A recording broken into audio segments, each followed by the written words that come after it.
Irmãos queridos, nós vamos abrir a palavra de Deus agora no Evangelho de Lucas, capítulo 2, e leremos do verso 1 até o verso 7. Lucas, capítulo 2, de 1 a 7. O nascimento de Jesus Cristo. Meu objetivo nessa manhã, iniciando já uma série de pregações sobre o Natal, estamos em dezembro, primeiro domingo de dezembro. Meu objetivo é falar a respeito da providência de Deus no nascimento do seu filho, fazer algumas aplicações para nós. Lucas capítulo 2, de 1 a 7. Naqueles dias foi publicado um decreto de César Augusto, convocando toda a população do império para recensear-se. O primeiro recenseamento foi feito quando Quirino era governador da Síria. Todos iam alistar-se, cada um na sua própria cidade. José também subiu da Galileia, da cidade de Nazaré para a Judeia, à cidade de Davi, chamada Belém, por ser ele da casa e família de Davi, a fim de alistar-se com Maria, sua esposa, que estava grávida. Estando eles ali, aconteceu completarem-se-lhe os dias. E ela deu à luz o seu filho primogênito, enfaixou e o deitou numa manjedoura, porque não havia lugar para eles na hospedaria. Até aqui a leitura da palavra de Deus. Meus queridos, aqui temos o registro de Lucas das circunstâncias que cercaram o nascimento do nosso Senhor e Salvador Jesus Cristo, evento que nós comemoramos tradicionalmente durante o mês de dezembro, particularmente lembrando do dia 25 de dezembro, que é a data atribuída ao nascimento de Jesus. Aqui Lucas nos diz que o imperador César Augusto resolveu baixar uma lei obrigando todos a se recensearem, todos do império. Está aí dos versos de 1 a 3. E por conta desse decreto, José e Maria são obrigados a ir da cidade deles de Belém, são obrigados a ir até Belém, que era a terra natal de José. Não sabemos se foi lá que José nasceu ou se seus pais eram de lá, mas de qualquer forma, o recenseamento era para ser feito na cidade onde a pessoa estava lotada, ou por nascimento ou por tradição familiar. E nos diz ainda Lucas, nos versos de 5 a 7, que feita a viagem, chegaram na cidade e a cidade estava lotada e não tinha lugar na não tinha lugar na hospedaria. Aqui no original, Lucas coloca um artigo definido antes da estalagem, hospedaria, indicando que já era um lugar conhecido, tipo assim, nós vamos para Goiânia, você vai para onde? Eu vou lá para o hotel. Todo mundo já sabe que hotel era. Então é mais ou menos isso que Lucas está dizendo aqui, era um lugar bem conhecido. Mas não tinha lugar para eles, e nos diz aí, os versos 6 e 7, que eles foram socorridos num estábulo, onde finalmente ela deu à luz o seu filho primogênito, o Filho de Deus.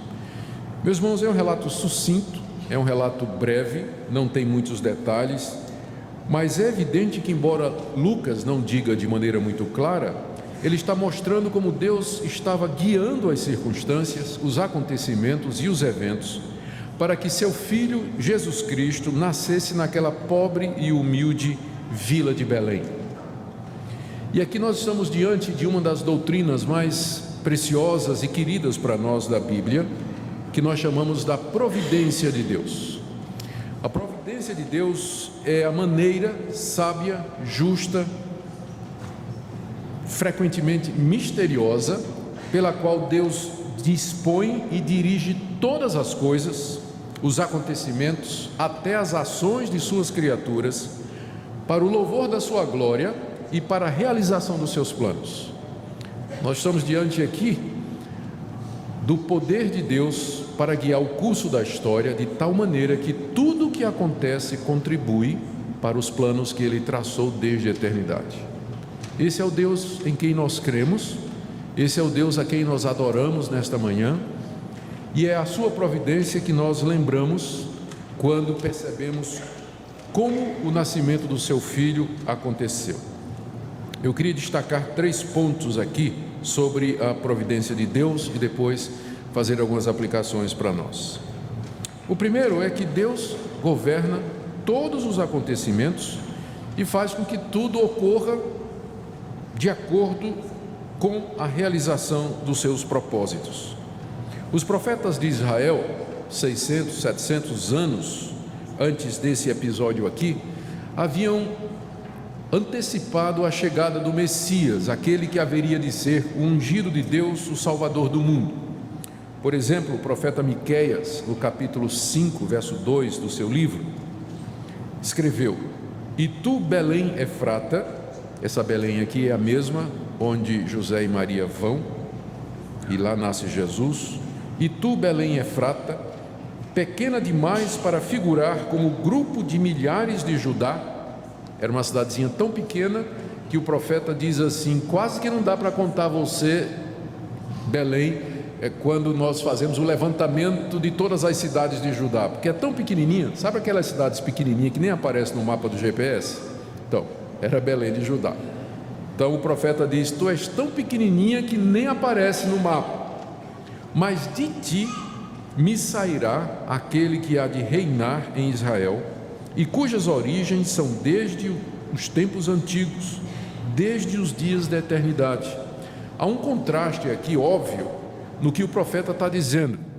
Perceba, aquele que há de reinar em Israel, ele seria rei, cujas origens são desde os tempos antigos, está falando da divindade daquele que haveria de reinar em Israel, porque as suas origens são antiquíssimas, são desde a eternidade.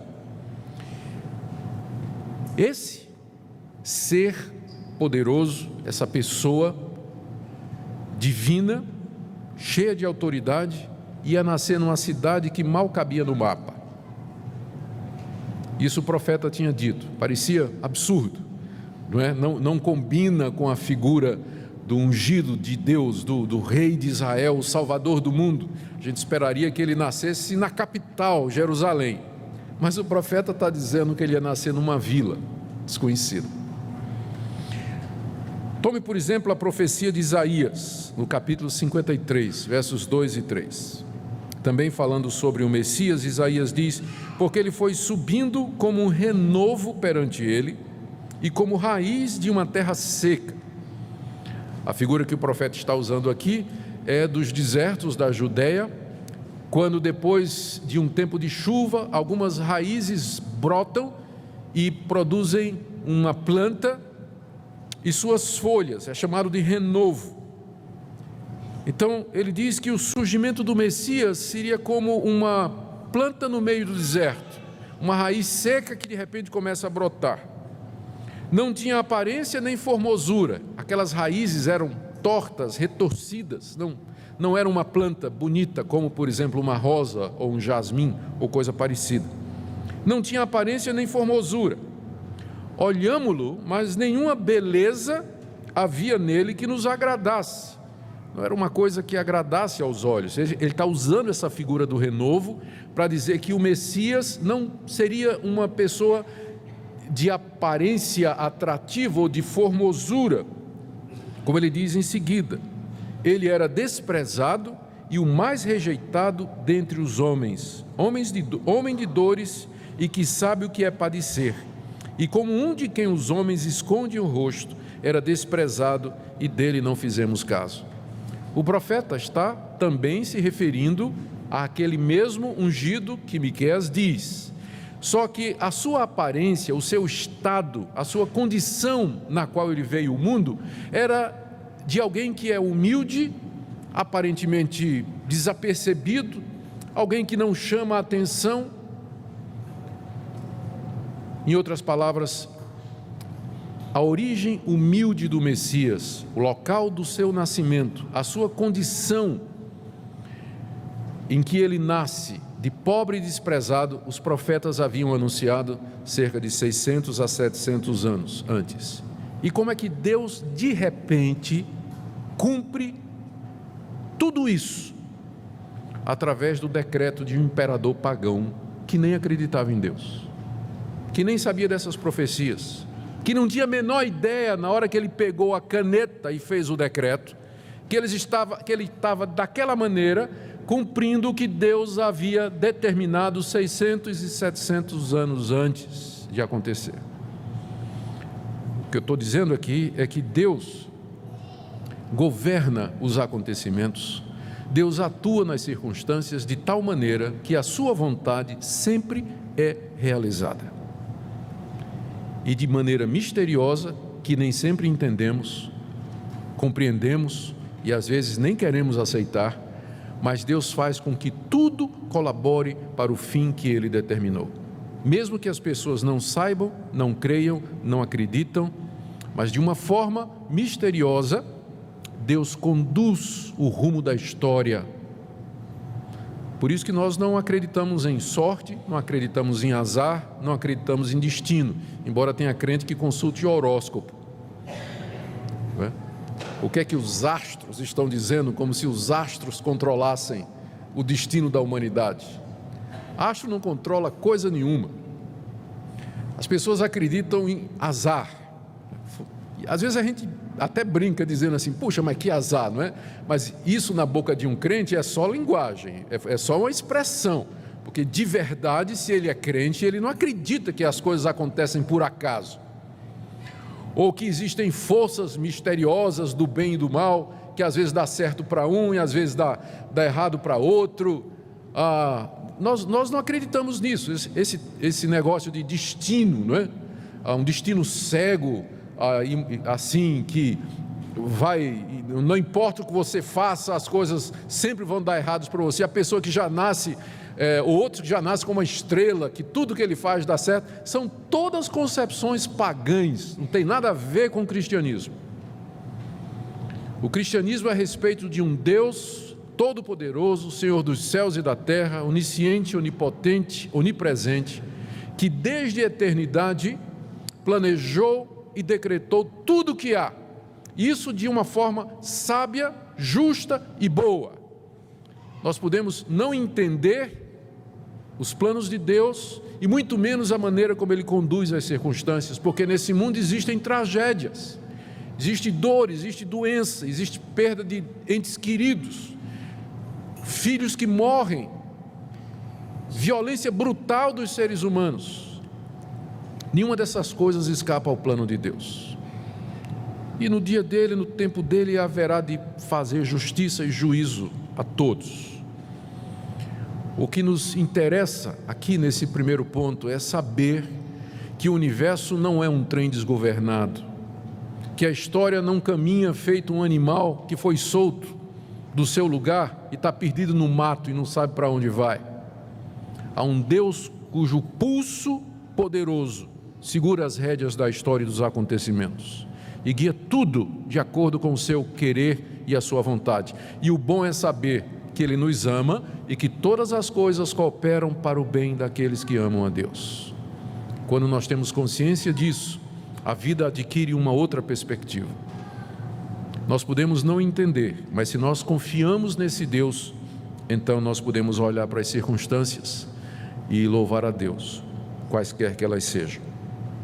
Segundo ponto que eu quero destacar aqui, que é naturalmente um desdobramento do primeiro, é que nesse governo da história e das circunstâncias, Deus dispõe até mesmo dos mais poderosos reis e soberanos para a realização dos seus planos.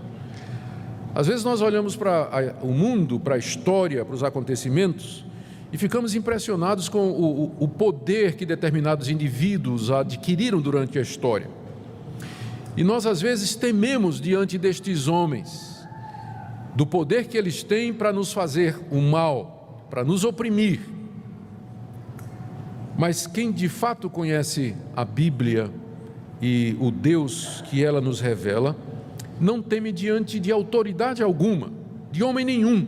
Temor humano é uma coisa que não deveria haver no nosso coração, temer os nossos semelhantes, porque há um acima deles que governa até o mais poderoso dos nossos inimigos.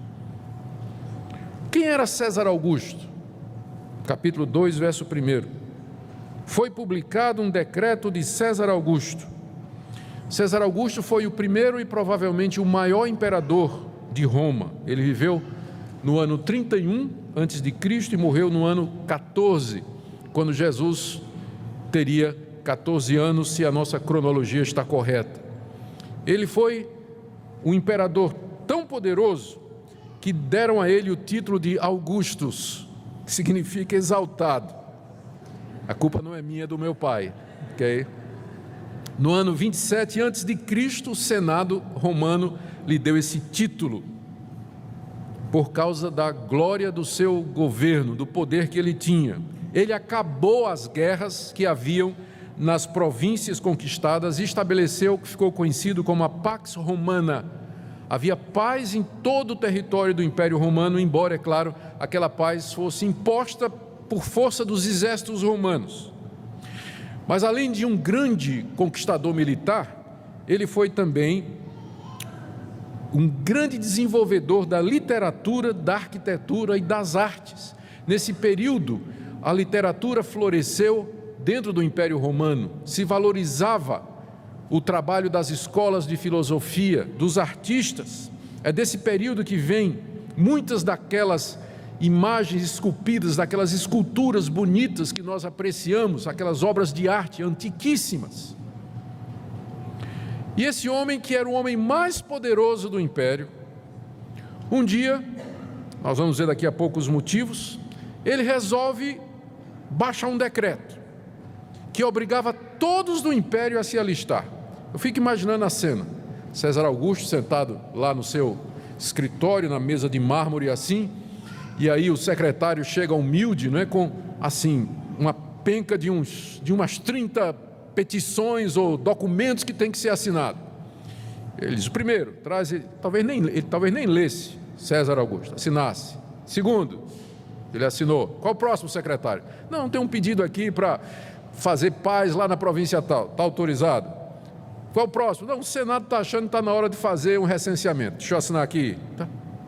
Ele não tinha a menor ideia de que na hora que ele estava assinando aquela lei que obrigava todos a se recensear, ele estava, na verdade, cumprindo a determinação do verdadeiro rei soberano e imperador de todos, o nosso Deus.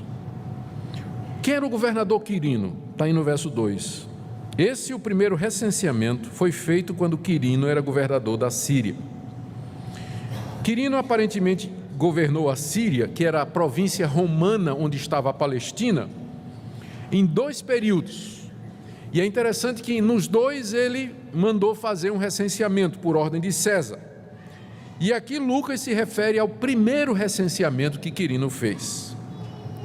Mal sabia César e Quirino que um outro soberano já havia baixado desde a eternidade um decreto sobre aquele decreto, para que assim cumprisse as profecias dos antigos profetas de Israel. O decreto de César Augusto foi a causa direta do nascimento de Jesus em Belém, pobre e desapercebido. Esse é meu ponto. Deus governa todas as coisas e dispõe até mesmo dos mais poderosos reis e soberanos para a realização dos seus planos. Por isso nós não precisamos temer os nossos semelhantes, porque mesmo sem saber, eles estão debaixo do controle direto do Todo-Poderoso, Senhor dos céus e da terra. Mas eu tenho um terceiro ponto aqui. Deus governa não somente as grandes coisas, mas até os mínimos detalhes que nos acontecem. Não somente o decreto do imperador, mas há outros pontos aqui na história que Lucas nos relata, que mostram que esse governo de Deus se estende a todas as coisas. Lucas não diz, mas nós sabemos de outras fontes, que havia alguns requerimentos naquele censo que provocaram o acontecimento final, que foi o nascimento de Jesus lá em Belém.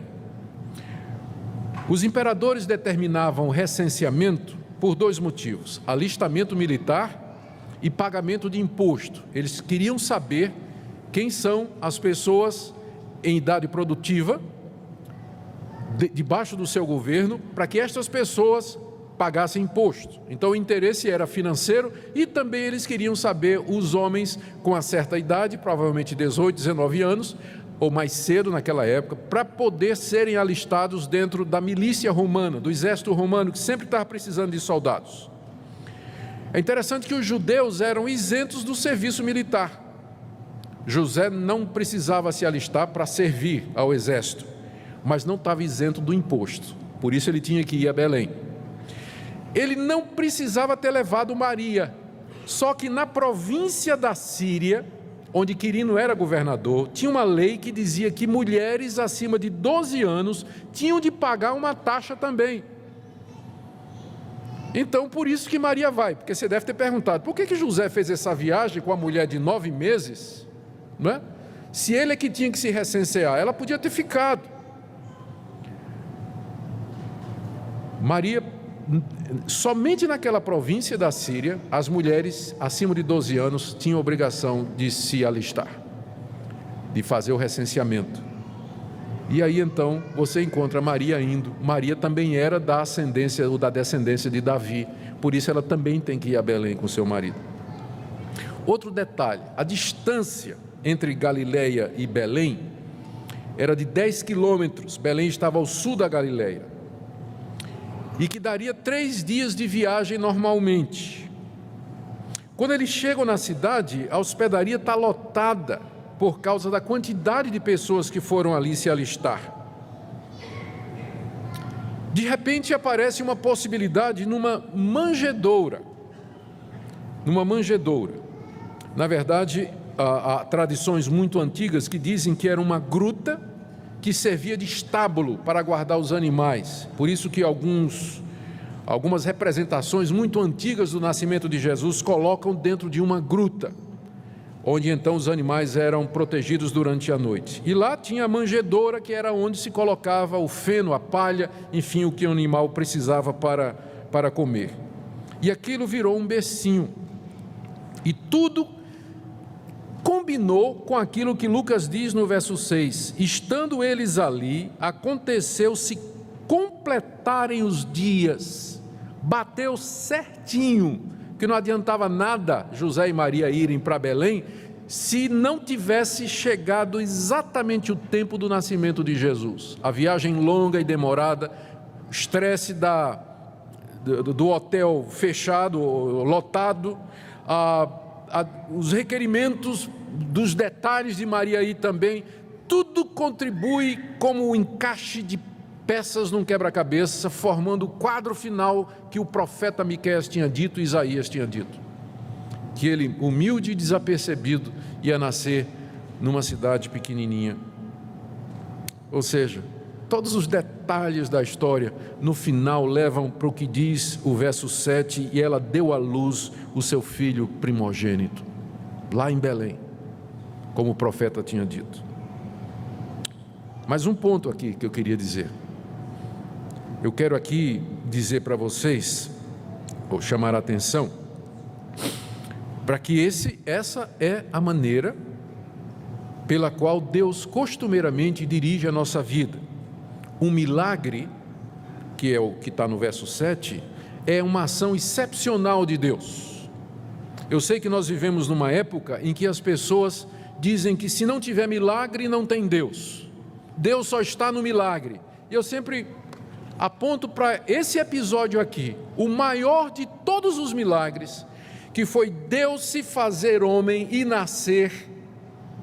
Aconteceu através da ação indireta de Deus, governando a história e os acontecimentos. Não é interessante isso?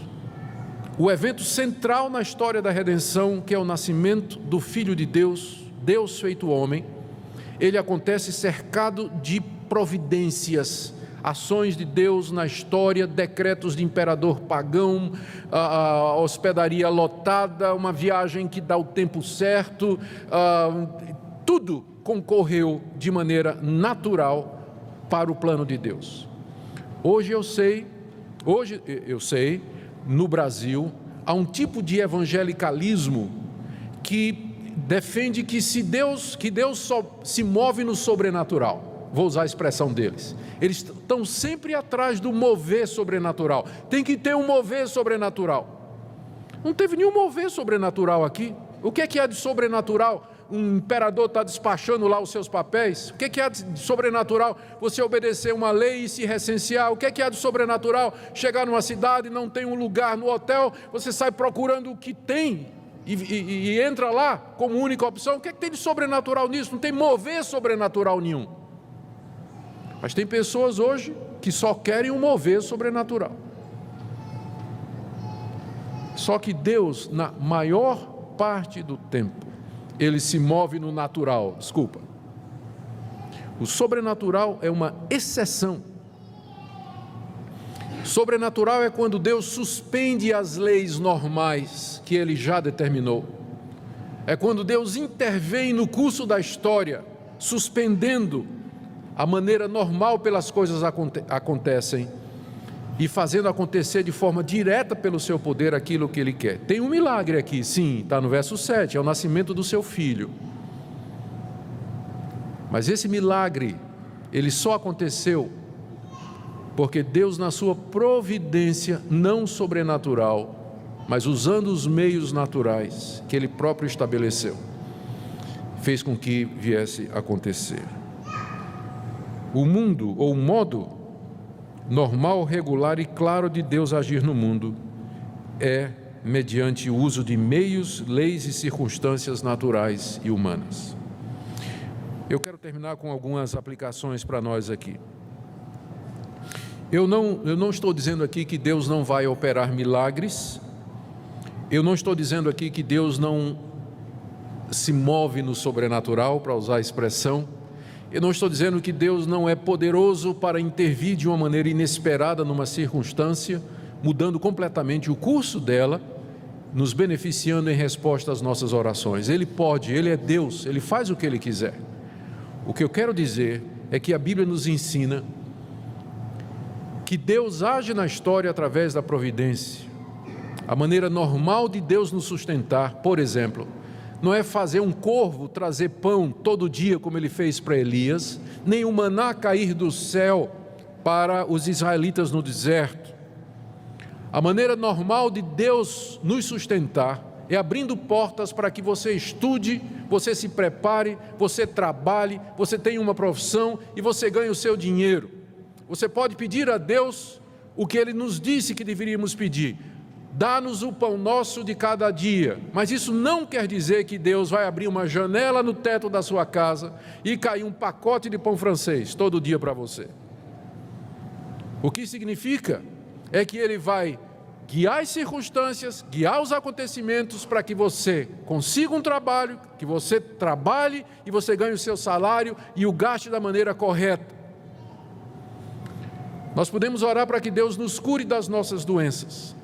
E Deus pode curar, como Jesus curou cegos, aleijados e levantou mortos. Se Ele quiser, Ele faz isso.